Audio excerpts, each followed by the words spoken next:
Hello, and welcome to all of you beautiful soul sisters. I thank you for joining me here today on the Heart of the Soul podcast.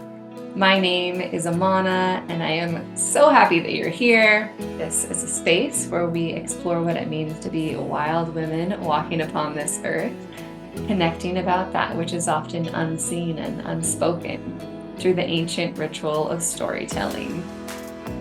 My hope that soaking in these stories bring you closer to your own innate knowing and center you into a more embodied and alive version of your beautiful, unique self.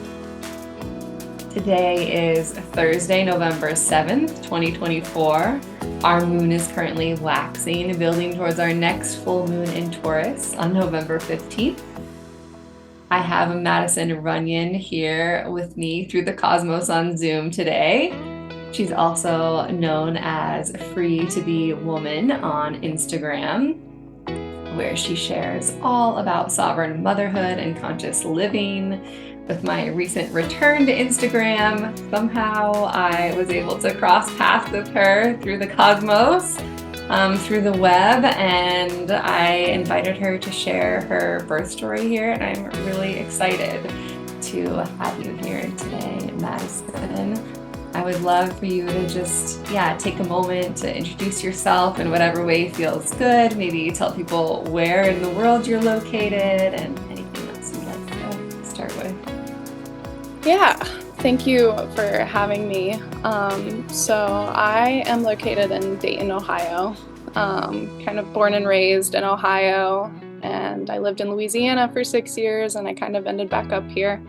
And I'll probably kind of get into a little bit of my travels and my pre-story, but I am I am a mom, I am a wife.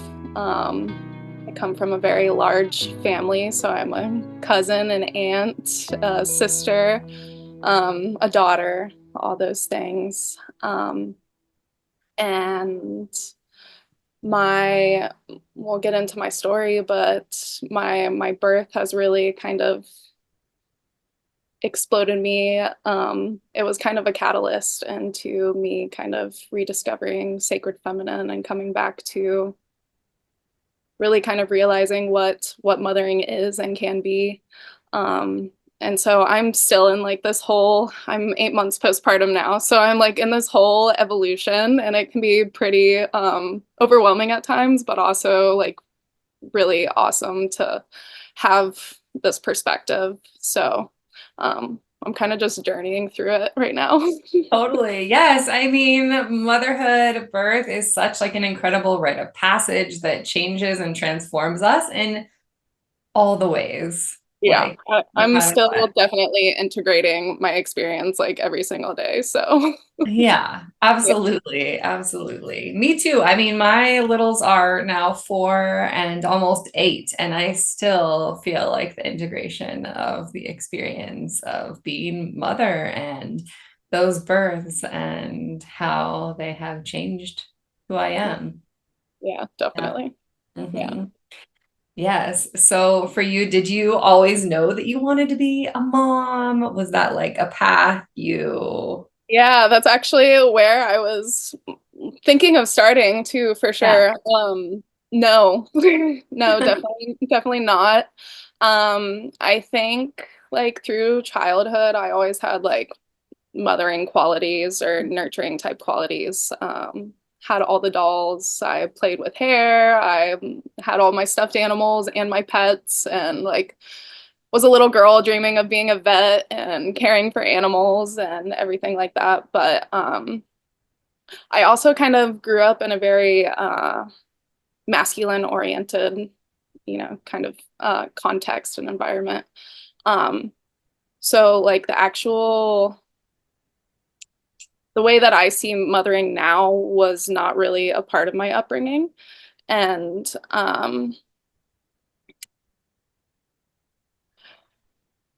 never really, like I said, had the nurturing type mothering qualities, but never like, oh, I can't wait to have my own kids one day, or I can't wait to have children. Um, Yeah. so What do you know? Can I ask you?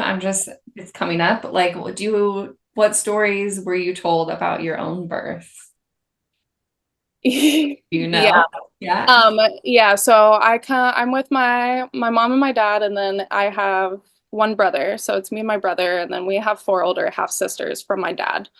Mhm. Um, so with my mom, my brother is 2 years older than me, and both of our births were definitely highly medicalized.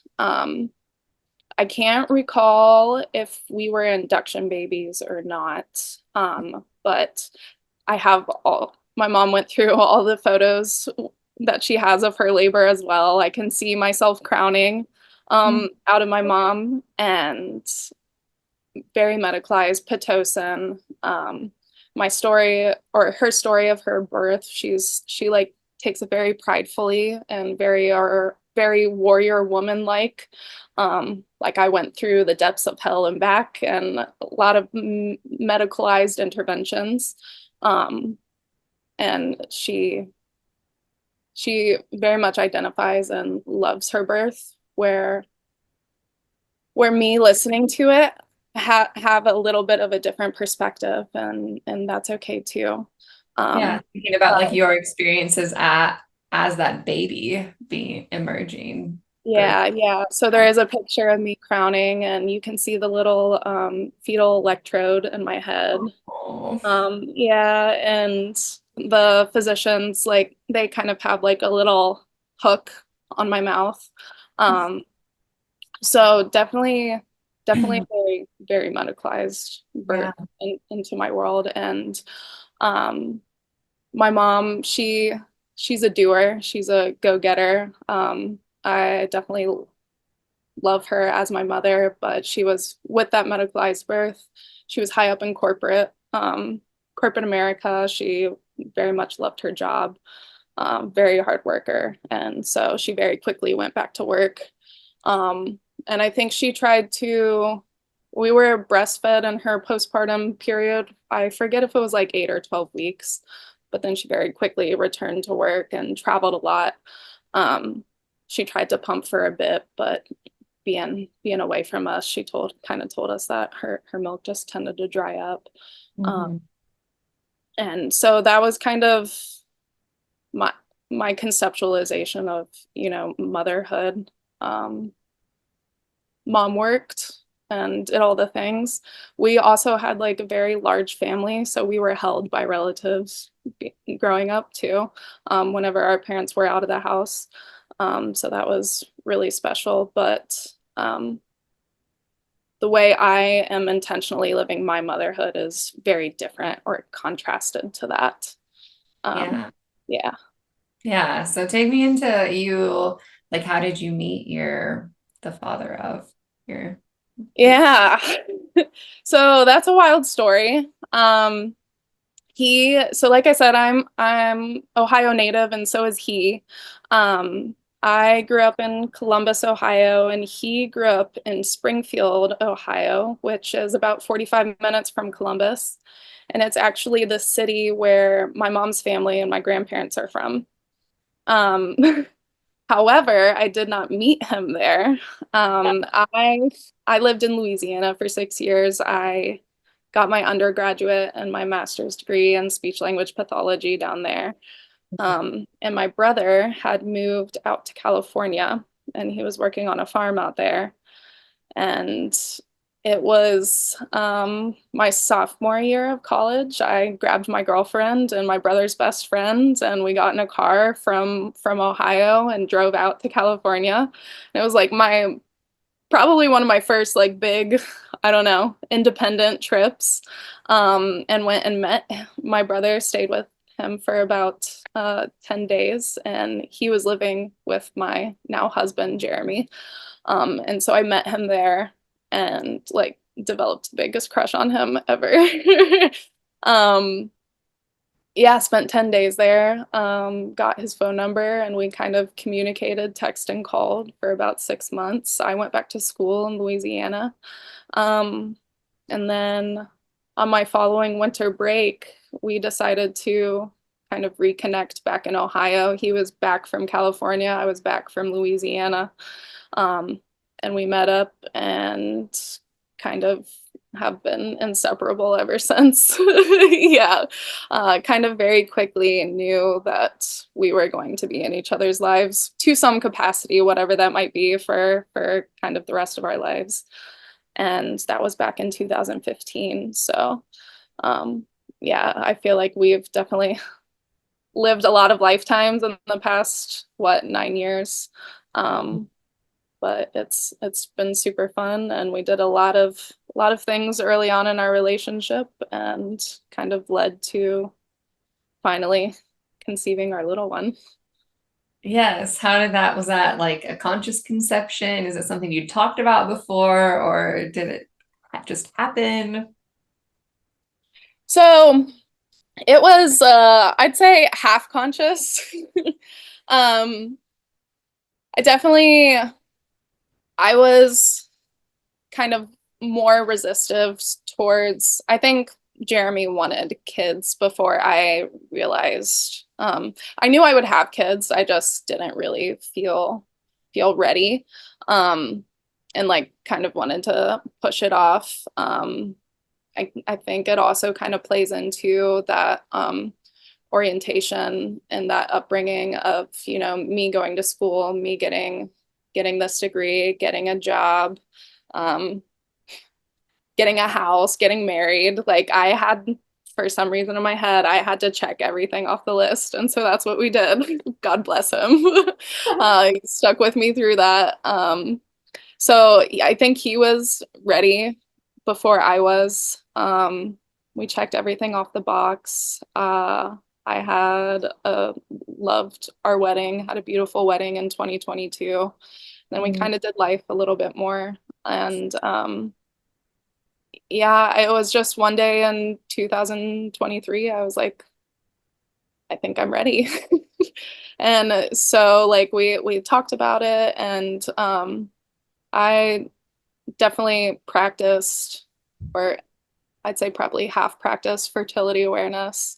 Um and Yeah. so I definitely knew, like, once we decided like we're ready for kids, my ovulatory periods, and I guess I would say we stopped not trying to have kids. Is kind of how it came into our reality.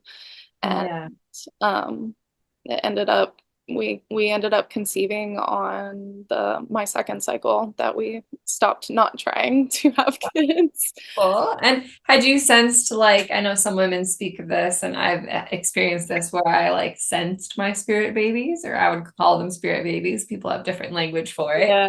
Did you have Yeah. that experience at all? I didn't have that experience where I sensed a baby. However, that during that like conception period, I got a dream that baby was probably here. Um, and yeah, I remember having that dream and waking up and just kind of like, wow, that's crazy. And I think it was like 2 weeks after that, my period didn't come. And I knew right away. I think I took a test before my period, the day before my period was supposed to start. Hmm. Um, and it came up positive. And the next day was Father's Day. So I decided to wait until the next day to tell Jeremy that he was going to be a dad. So I think that timing was super special. Yeah. Yeah, there's also another layer to it, because in 2019, my father passed away. So I think that timing of that day kind of made it a little bit more special and a little, yeah. Yeah. Yeah. Yeah. Wow. So yeah, we obviously I knew right away that I was pregnant. Freebirth had not really, it entered my I'll back up. It entered my consciousness back in 2019. My cousin, who is super into the birth scene as well, she had sent me the Free Birth Society podcast. So it was back in 2019. I think there was like one or two seasons out. and I like binged it, and I was like so fascinated. Like, these women are doing what when with what? With no one? Like, what? Yeah. Never heard of birth like framed in that way, and just kind of remember like listening to these stories and very like awe-inspired, but also at the same time like, oh, I can never do that. Like, that sounds wild. That sounds nuts. Um, and so like I had binged like a season or two back in 2019 and then kind of put it back up on the shelf. Um, and I feel like I've kind of most of my life have been very naturally minded. Um, so I think there was a part of me that knew I definitely wouldn't have a hospital birth. I'd have a home birth. Um, Mhm. but just kind of defaulted to, of course, a midwife. I'll find a midwife and she'll be there in attendance. Um, and so obviously when it kind of comes time to being pregnant, like I'm remembering those free birth stories. Um, and in the meantime, my cousin had free birthed her son. Mhm. She had a midwife home birth for her first and free birthed her second. Um, and so I start re-listening to these stories as well, kind of catch up on Yeah, yeah. it's can be so impactful to have an actual like woman that you know in your life that has Mhm. had that experience, that it Yeah. makes it so much more real than, I mean, listening to women's stories on the podcast is super powerful in its own way. And I understand how knowing someone who had chosen that makes a difference. Yeah, it makes it a lot more tangible. Not only I think for the women, but a common theme when it comes to this type of birthing, you kind of hear commonly that the partners are super uncomfortable with it. Um, and so not only did we know my cousin, the mountain that Jeremy lived on in California, he knew a handful of people that had done that as well.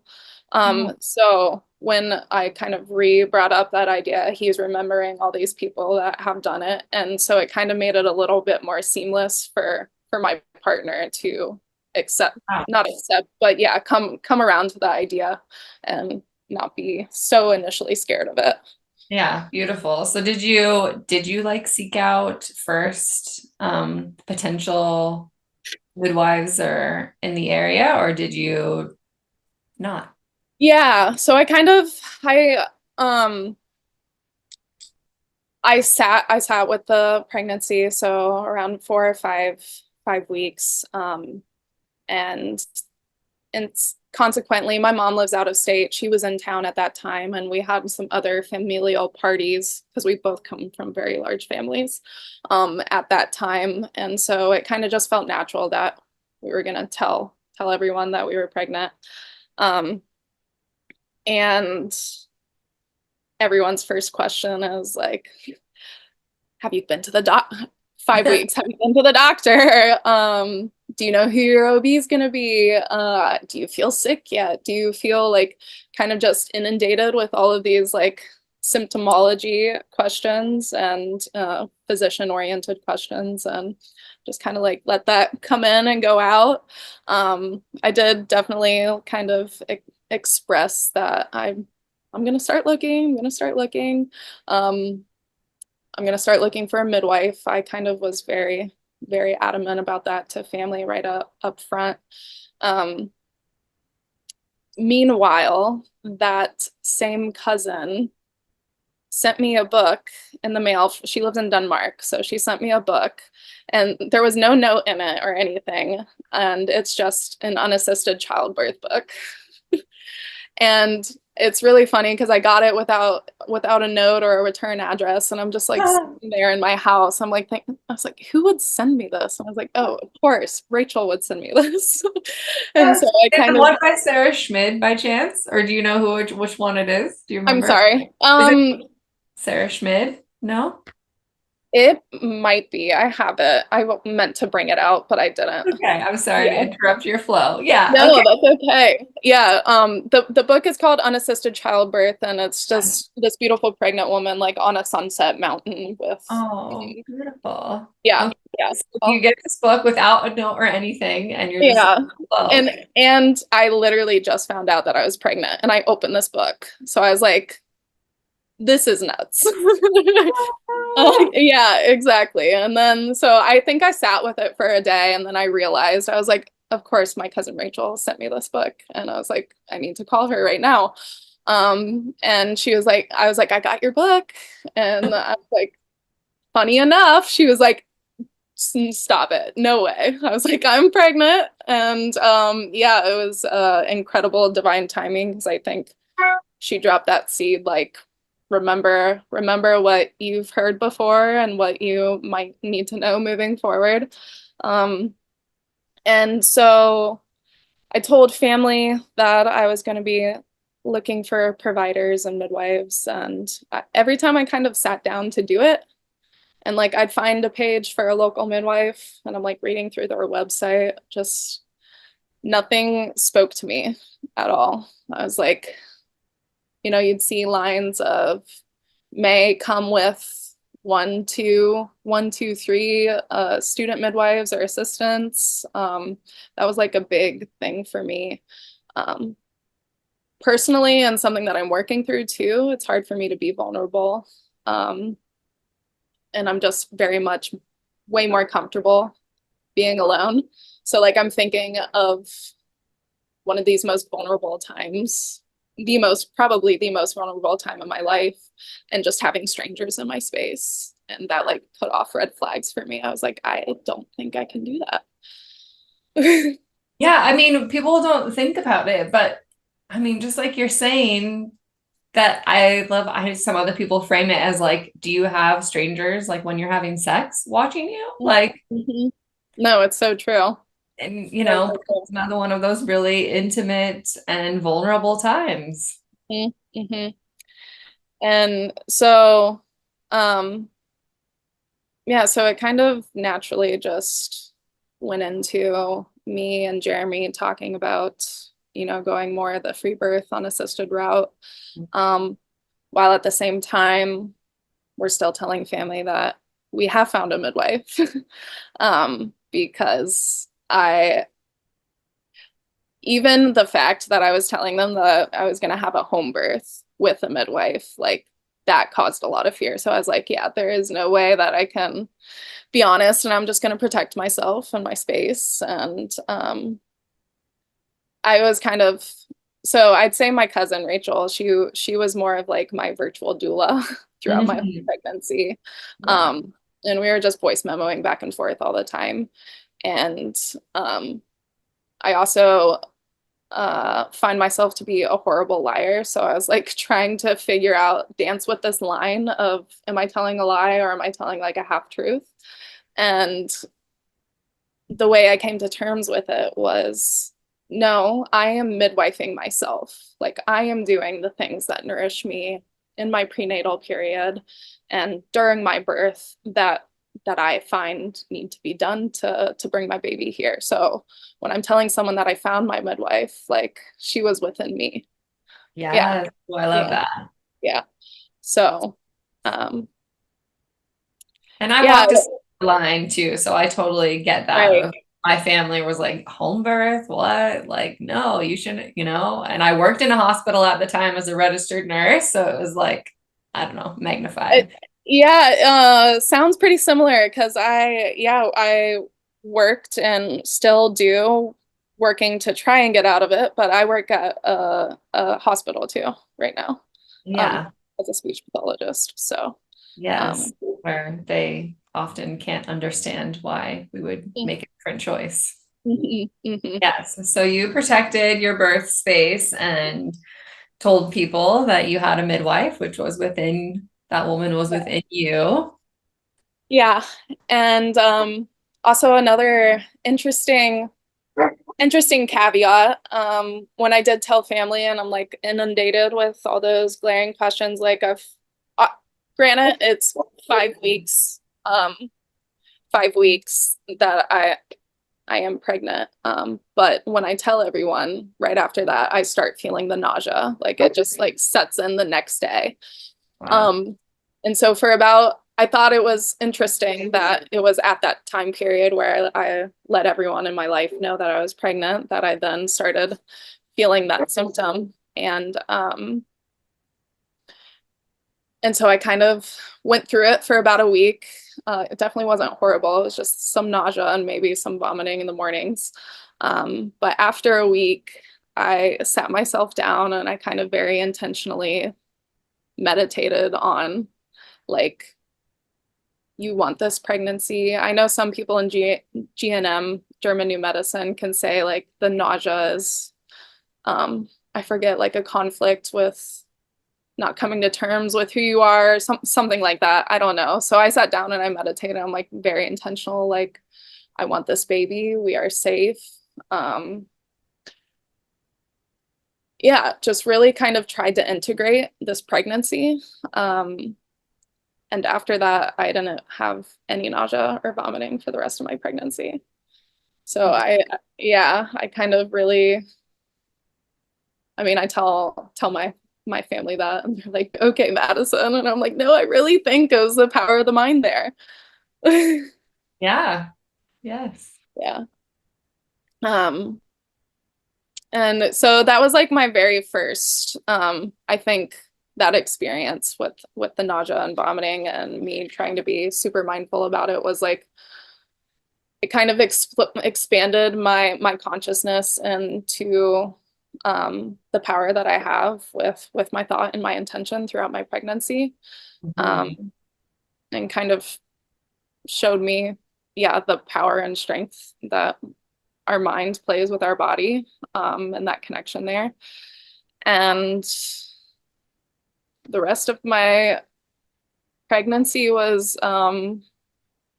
not really eventful. um, I ordered a fetoscope online and kind of, I think it was like around 17 or 19 weeks was the first time I found the heartbeat with the fetoscope. Um, I'd kind of just play around with it every night, and it was kind of like my nightly ritual to connect with my baby and my body.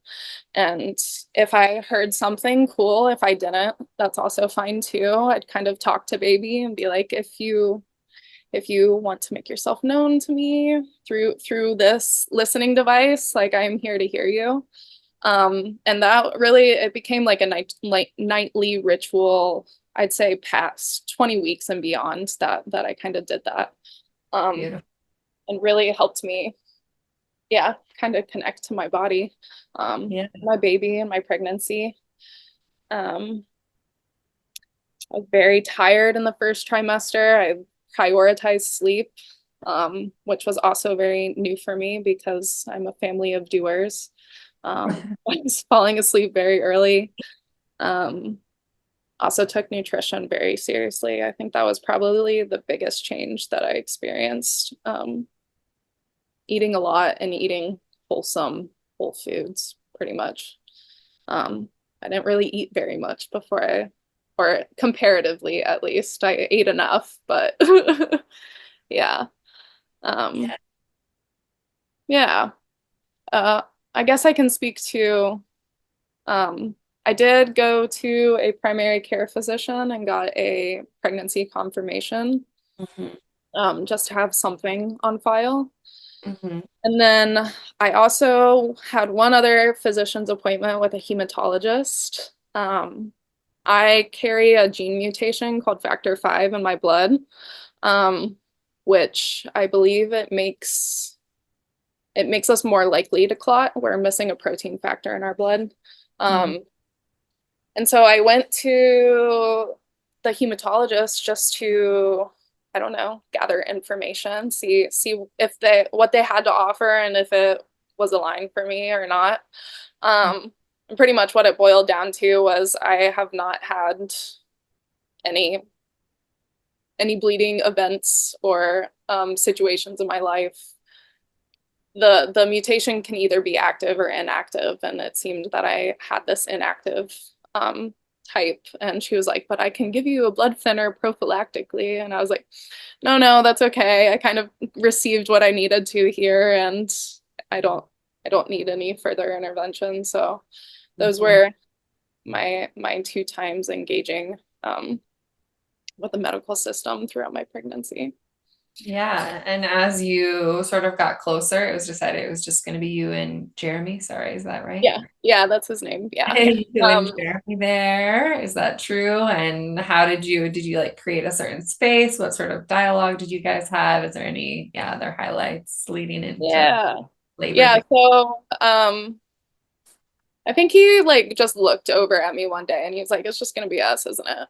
Because still haven't like gone to see a midwife or anything. And I was like, yeah, I think it's just gonna be us. And he was like, okay.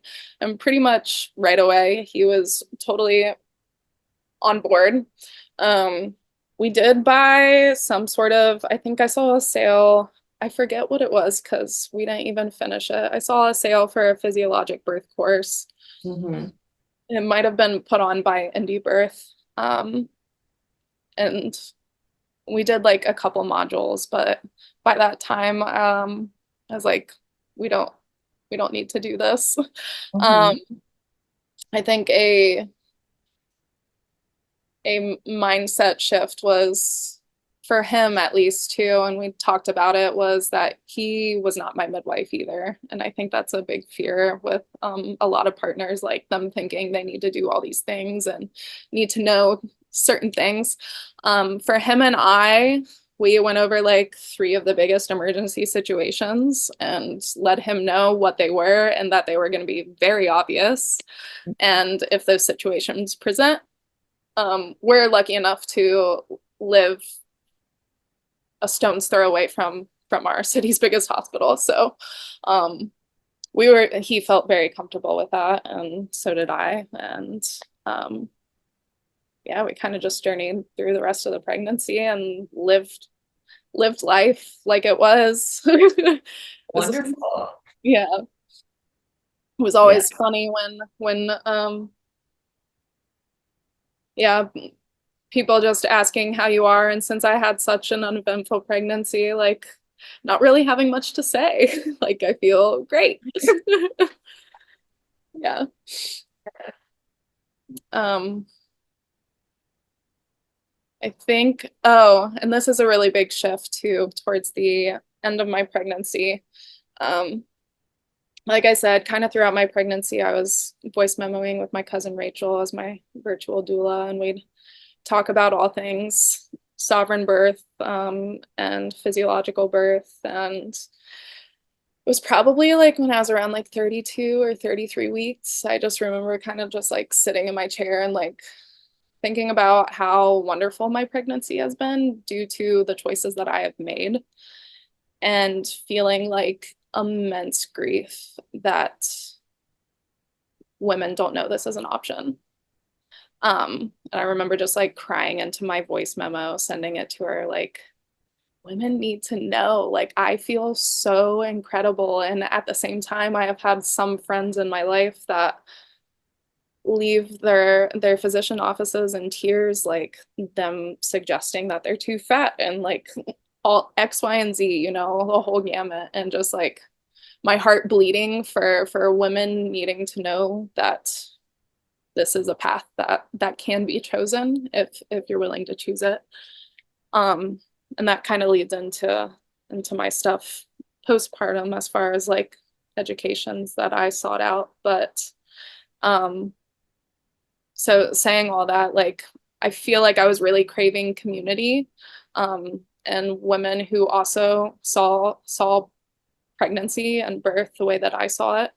And I think the universe heard me because I connected with a woman who had also free birthed, and she was hosting a village prenatal. It was about an hour drive from me, but I was like, yes, I'm there. Please, Worth please. it. Yeah. Yeah. Yeah. So she hosted that when I was 36 weeks pregnant. Um, and it was the most beautiful experience. I have been around surrounded by women who kind of see the world the same way you do. And it was the first time I've ever received a full body massage all at once, like just hands on me, loving touch. Um, women coming and whispering words of encouragement in your ear. You getting to sit there and express your dream birth, like that's something that and for it to be received as well, because it's one thing to speak it, right? But to also have people listening and feeling what you're feeling and resonating with that, like that was like the medicine that I needed right at the very end of my pregnancy. It was so amazing. And I've created so many friendships from that circle. I was so grateful for it. Wow, I love that. Yeah. What a gift. Um, yeah, so that was at 36 weeks, and kind of really after crying to my cousin through the phone about women and then finding that community, kind of really gave me the energy um, to lead me into my birth.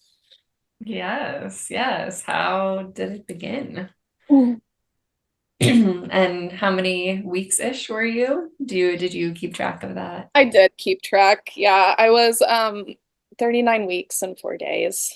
I kept telling everyone in my life, I'm like, this baby's gonna be 42, 43 weeks. Like, don't you worry. We had we had friends and family betting on the day that baby would come. I'm like, you want to push your date out. And I did not think that I was gonna baby would be here as soon as she was, but yeah, so I was 39 weeks and 4 days. And that story kind of goes, it was so around, yeah, my 39-week mark, I think I was at work. I worked up until labor at the hospital. So kind of my work week is I do 4 10-hour shifts. Um, and I think it was on Tuesday that week, I was going to the bathroom and kind of wiped myself and noticed like extra mucus in the tissue and like didn't really think much about it, flushed it down and started walking down the hall. And then I was like, wait, is that my mucus plug? And so like I kind of got giddy and excited. I texted Jeremy. I was like, I think I just lost my mucus plug. And I was like, I wish I would have taken a picture, but whatever. I was like, this definitely doesn't mean that birth starting could not mean that birth starting anytime soon, but also it could be within the realm of, you know, who knows? It doesn't really mean anything, but it happened. It's pretty much what I framed it as. And so kind of went on with life again. And it was the next night, I had this wild dream. It was very metaphorical in nature, and it sounds kind of silly when I share it, but I'm going to share it anyways. Um, so it was a dream, and me and Jeremy were at this outdoor barbecue, and everyone's, conversing and having a good time. There's a bonfire, and then all of a sudden, like, I see everyone running around frantically, like fear just kind of like seeped into the landscape.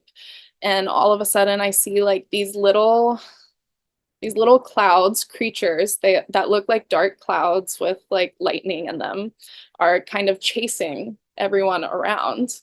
And one approached me, and I decided I'm not gonna run. I'm gonna stand here. And I repeated some sort of phrase, like I think, Jaws with me, I'm not afraid. Jaws with me, I'm not afraid. And what was this dark, scary cloud kind of dissipated into like this cute little creature. I don't really know how to describe the creature, but it was just like, it just was waiting to be received by someone that wasn't afraid to reveal themselves. So I kind of took that as like, you might get scared and that's okay. Like, stay on your path and you'll be fine. Um, so that was like a very, very nice dream to have the day before. It ended up being the day before my birth dance started. Um, so the next day, um, kind of, I worked all day, 10 hours. And it was the only day that week that my husband was not working his night shift. And so he was available. He picked me up from work and we went to dinner. And we're waiting for our food. And I'm sitting there and feel definitely a tightening sensation in my uterus, and more than, you know, the tightenings that I would have throughout pregnancy. And I just kind of kept it to myself. I was like, oh, that's super interesting.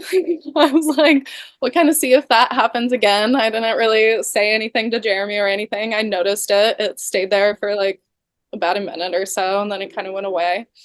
Um, and then we get home and we're just kind of watching TV, and oh, I notice it again. It's like, okay, let's see if it happens one more time. And I let that happen again. And I kind of like looked over at Jeremy. I was like, so I'm feeling some things. And he was like, some things? What do you mean some things? What does that mean? I was like, I don't know. It could be something, could be nothing, but it's more than it has been. So we'll just kind of see where it goes. So I think I told him around 7:30 that night, and they definitely kept coming, but were manageable. Just kind of hanging out on the couch, and then slowly, one by one, I realized that like, oh, I need to start actually zoning everything out and just sitting here with it. And then it kind of kept escalating to the point where like around 10:30, I was on my hands and knees, like letting escape through my voice. And I was just like, okay, the birth dance is here. We are in this, and it seems like I'm gonna be doing this all night. So let's do it. Let's get it. And that's kind of how it started. Meanwhile, I'm like, I don't know, do I tell my boss that I won't be in tomorrow? Does Jeremy tell his boss that he won't be in tomorrow? And finally, by like that 10:30 mark, I was like, okay, we can tell the respective parties. Yeah, I'm in this. Because I kind of really wanted to enter into the birth process with a little bit of naivety, to kind of, yeah, not get discouraged should it not progress, or should it Yeah. take prolonged amounts of times, to just kind of be like, we're not going to make any preconceived expectations or notions. We're just kind of roll with it. I don't know. We'll just kind of see how it goes. So that's kind of how I really approached my birth process, was not creating any expectations that would then be a mental barrier should it not go a certain way that I was expecting. Yeah. And so yeah, by 10:30 I knew it was on, or kind of accepted that it was going to be on. And I told Jeremy, I was like, one of us should get some sleep. You should go to sleep. And what I did, I burrowed myself in, so it was in February of this year, so cold here in Ohio, and our bathroom downstairs is the most central point in our house, and it's the warmest. And I burrowed myself in there, and he slept on the couch. And yeah, I turned the lights off in the bathroom. I had a playlist of music that I wanted to listen to, and I sat on the toilet, and with every sensation, it was like super intentional as far as just release, soften, open. And I kind of had this mantra all through my pregnancy and carried it into to birth. And now I'm blanking on it.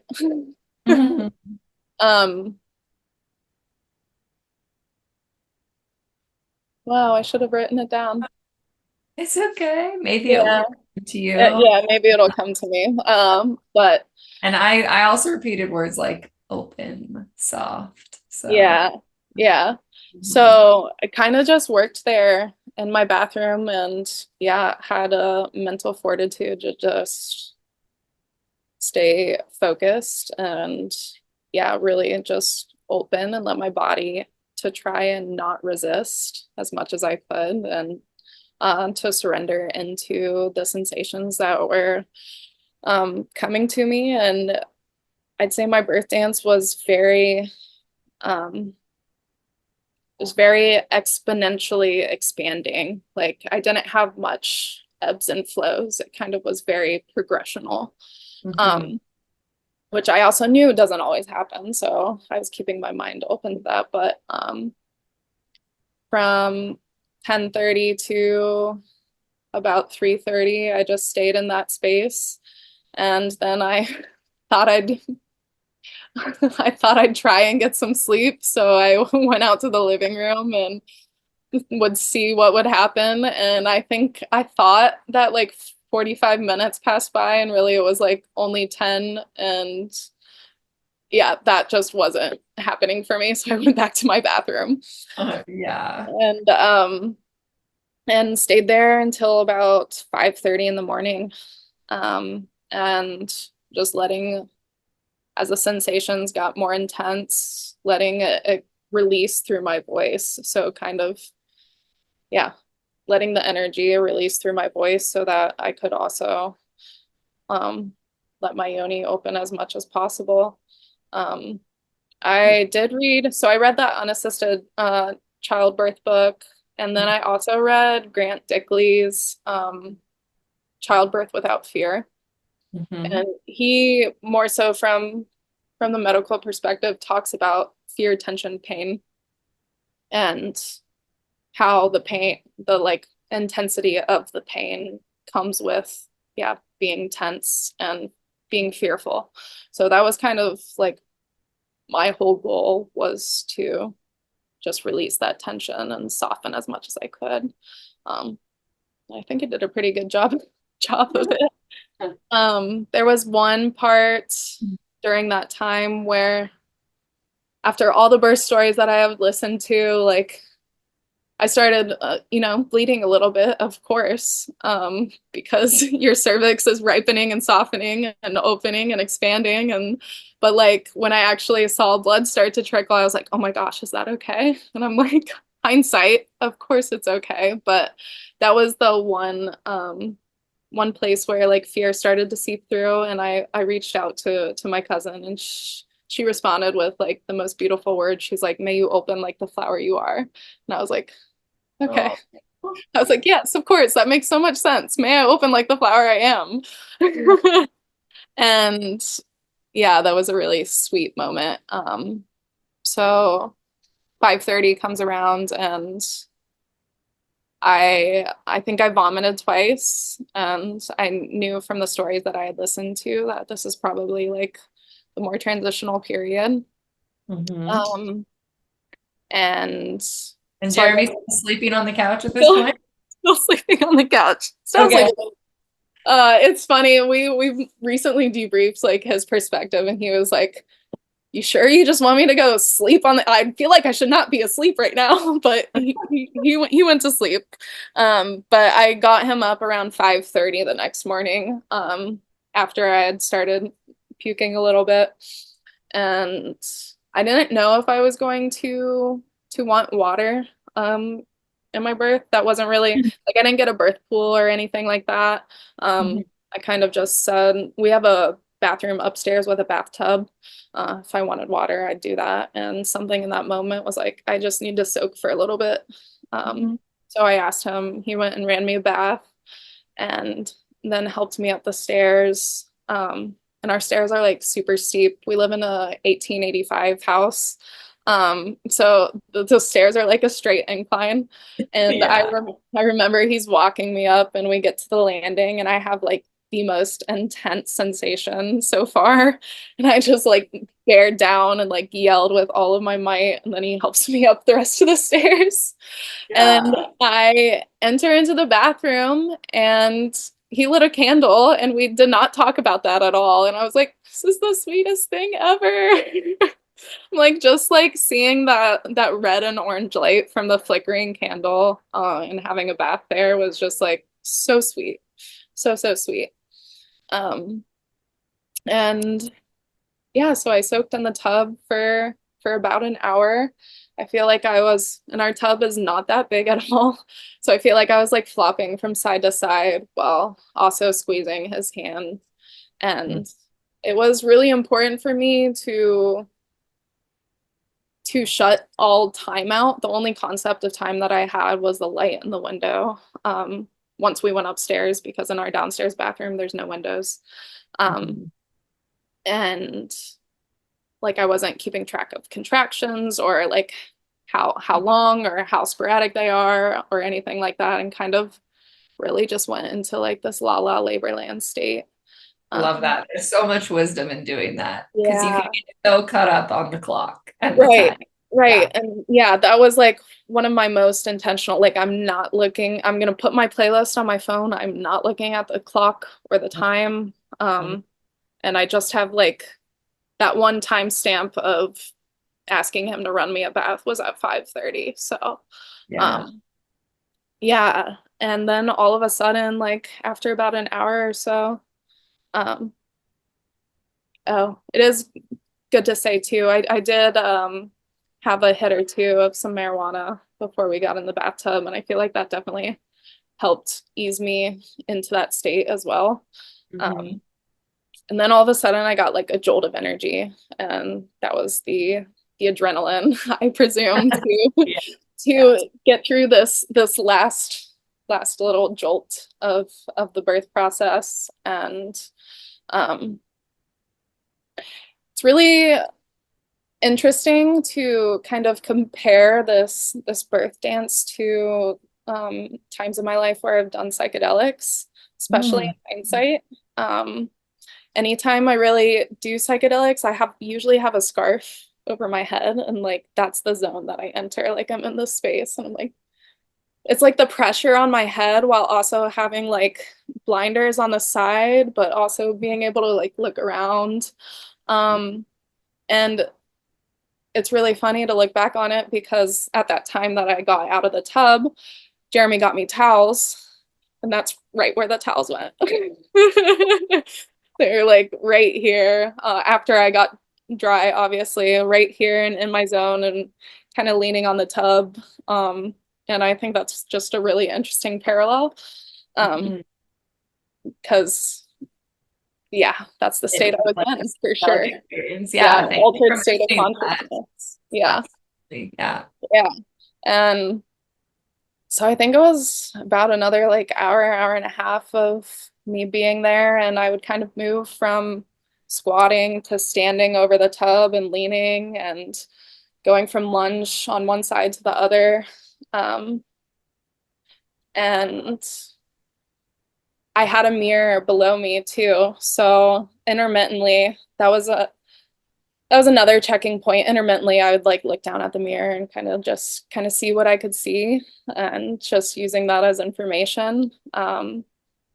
When I first got out of the tub, I remember um, kind of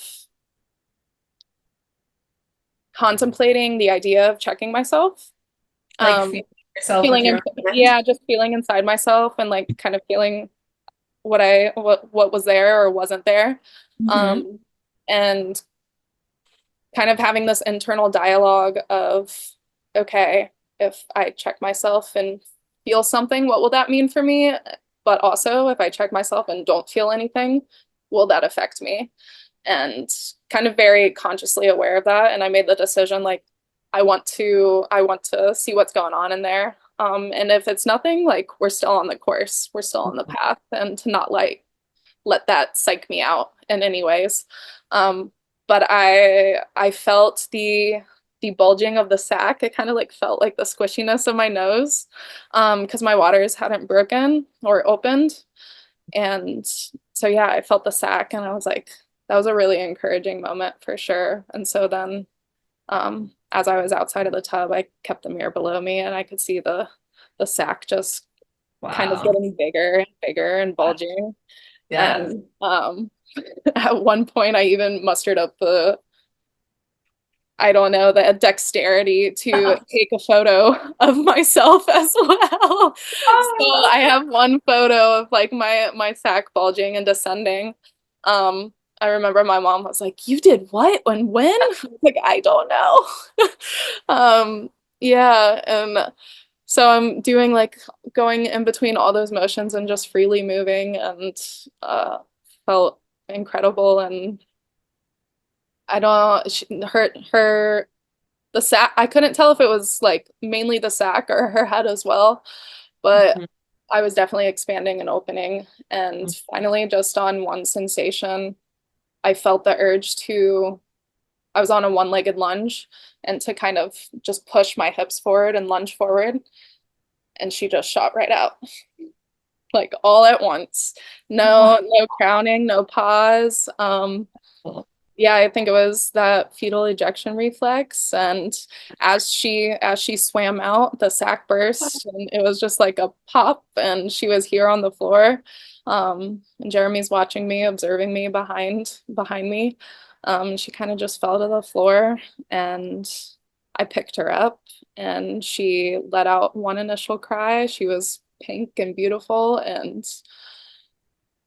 it's funny, I'm looking at her and she's just so alert. I didn't know she was a she at this point, but um baby was just like looking at me and I feel like at that time like we made eye contact and then she looked over my shoulder and Jeremy was on my other side.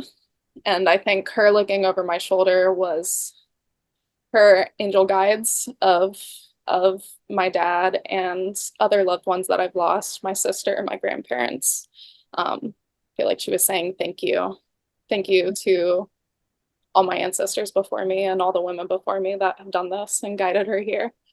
Um, yeah. And then at that moment, I think it was after that moment, I realized she was a girl and I thought she was a boy this whole time. So we were definitely we were happy either way, but it was a fun surprise for sure. Um, and yeah, I think for just like maybe around 15, 20 minutes, we're just sitting on my bathroom floor and connecting and bonding. Um, and then I finally come to again. I'm like, okay, I'm ready to move. I don't really want to be here anymore. And we had everything set up for me downstairs in the living room. We had like a big mattress on the floor. But you're upstairs, But up those steep stairs. yeah, but we're upstairs because I wanted to get in the bath. So Jeremy helps me stand up and kind of we just take it really slowly and kind of listen to how I'm feeling. And he was able to easily um, help me and my baby downstairs. And he went back upstairs to kind of clean up the floor. Meanwhile, I had him bring me a bowl just in case I feel placenta needs to come out. And it was pretty much kind of got settled in downstairs. I felt one tightening constriction. I was like, all right, we're going to try to get this placenta out. And I definitely had to it felt ready to come out, but I definitely had to add some traction to the cord and like guide her out for sure. More so than I was anticipating, but it all felt fine. So I remember when my placenta came out, it was like such a relief of pressure in the abdominal region. And I was like, whoa, I was not expecting. I was like, that feels wild. And just kind of like how big and beautiful the placenta was. I was not anticipating that. And I just remember that sensation being one of relief and like we are complete and I did it. We did it. Yeah. Yeah. Not I did it. We did it because it truly was she did just as much as I did. Yes. Was a dance between both of us. And I was talking to her the whole time. Apart from the mantras, like especially in the later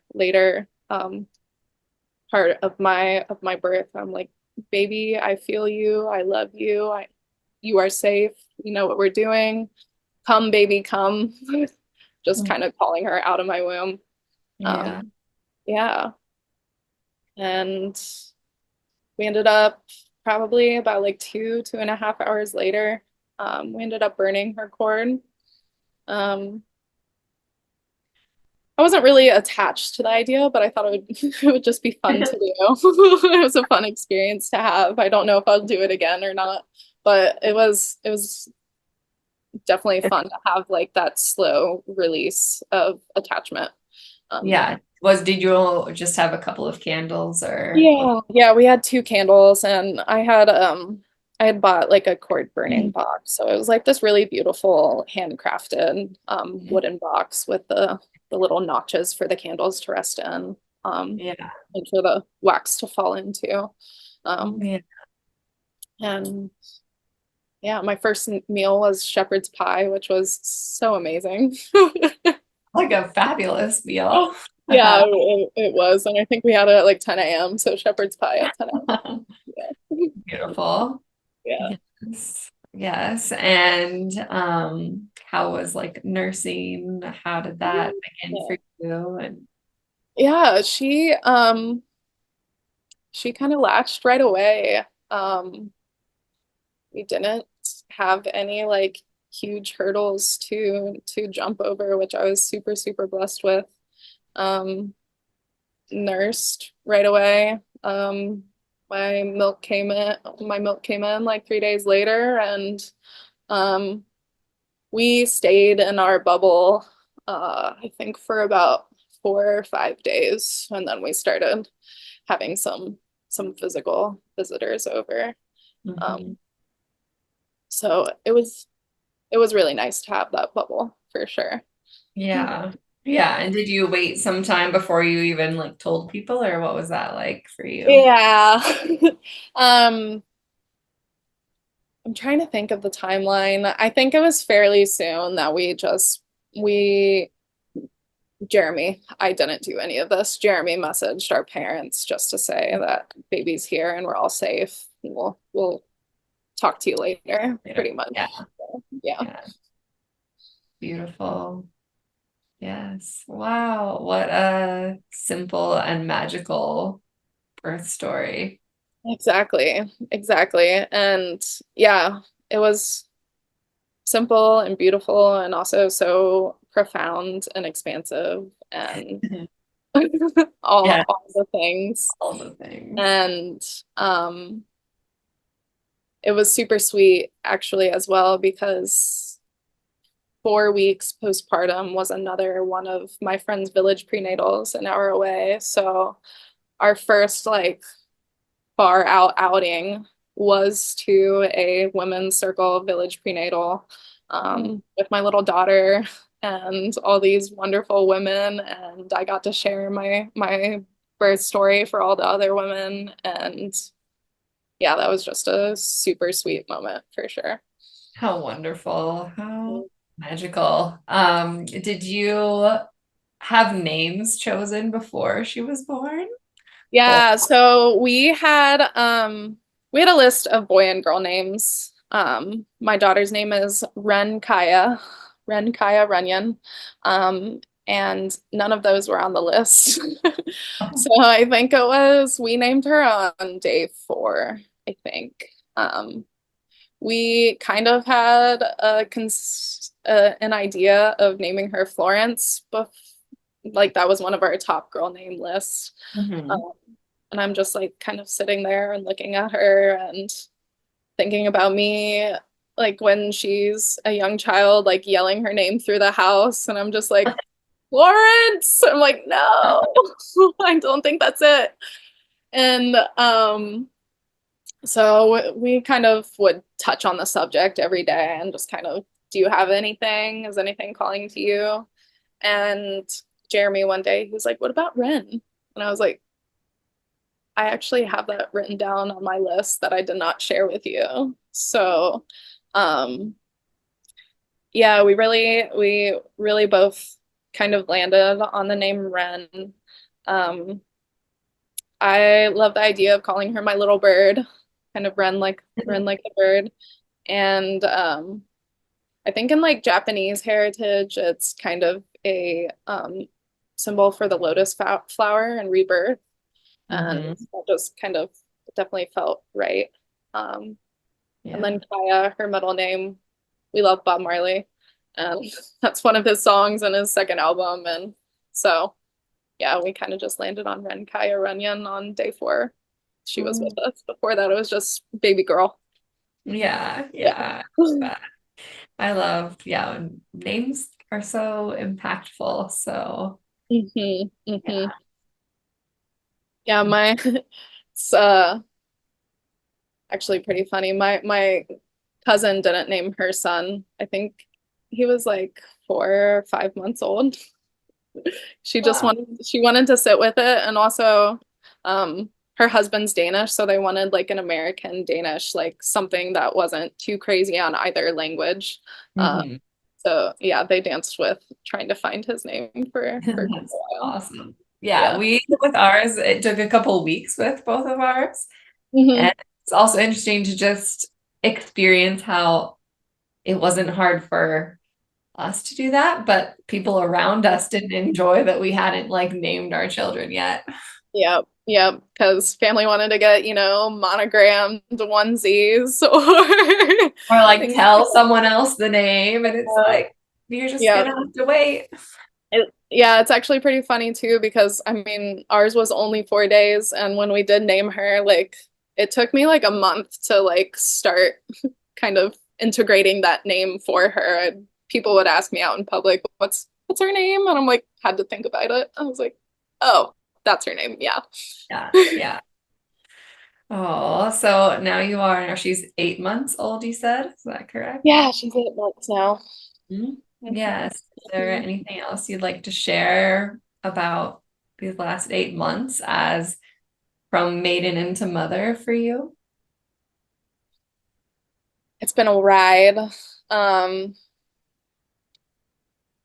Something for me, um, and something that I'm, continually working on, and like embodying is the way that I want to parent and be there for my baby and as she grows is not what a lot of people in my close circle conceptualize. Um, so kind of finding strength and being okay with others around me, not understanding what I'm doing. Um, Mhm. and that's kind of why I was blessed to find kind of a fairly local group of women that do embody the way I want to travel through my mothering journey. Um, and yeah, I'm kind of realizing for myself to give myself grace. It's really easy to give yourself a hard time. Um, and for me, it's like been this whole evolution of like who I was before being pregnant and mothering, as far as like the way that I see the world, and now having this little baby and like totally seeing it completely different. And not villainizing my prior self, kind of holding my prior self um, with respect and love. And, I have the experiences in my life for a reason, and they've all led me to this beautiful present moment. Um, yeah, so finding a lot of grace in motherhood, or trying to at least. Hmm. Yeah, how wonderful. I mean, and there's lots of women that don't choose free birth for their first and, envision they might do it later, but not for their first. And so I think it's so incredible and beautiful that you did choose it for your daughter. And is there anything you might say to a woman who feels that they can't choose that for their first? Yeah, so that kind of led me the way I was feeling in my late pregnancy to then free birthing and doing it, and having all of those experiences led me into taking Free Birth Society's Radical Birth Keeper School earlier this year. Wow. Um, yeah, and especially, I do hear a lot of, oh, I don't know if I can have the birth I want for my first birth. Um, when in fact you most definitely can. Um, you know, uh, the medical world, Yeah. You definitely can. And so I definitely felt called to take radical birthkeeper school and to gain a little bit more knowledge in the sovereign birth work area, um, to then help women in my community be able to claim that story for themselves. Um, and so that's what I went through the school, and I'm like slowly working towards building a building a business for myself. I am supporting one woman now in my community. And I'm talking to a couple of others, but it just feels good to, yeah, to be able to have that experience and then speak about it to other women, and to, not that women need permission, but a lot of the times it's not even within their realm of choices or in their consciousness. So being that beacon of information, Mhm. um, yeah, Yeah, I mean, it you feels. sharing this story today is that, right? Like you sharing the story of how you did choose it for yourself Mhm. also can be inspirational, or just give that idea to other women that they can also choose it for themselves. So Exactly, I exactly. appreciate I mean, there's medicine in stories, and it's important that we speak them. so much. Thank you so much for sharing here today this birth story of your daughter. And I would love for you also to share where other women that might be listening, where they can find you and connect with you, and any offerings you might have that you would like to talk about. Yeah, so kind of you shared in the beginning my Instagram handle. I have not been incredibly active as of late. I got really excited about it when my baby was still a newborn baby and she was able to just be easily like slept in my arms or right next to me, and not moving around much. So my Instagram page is free to be woman, WOMBAN.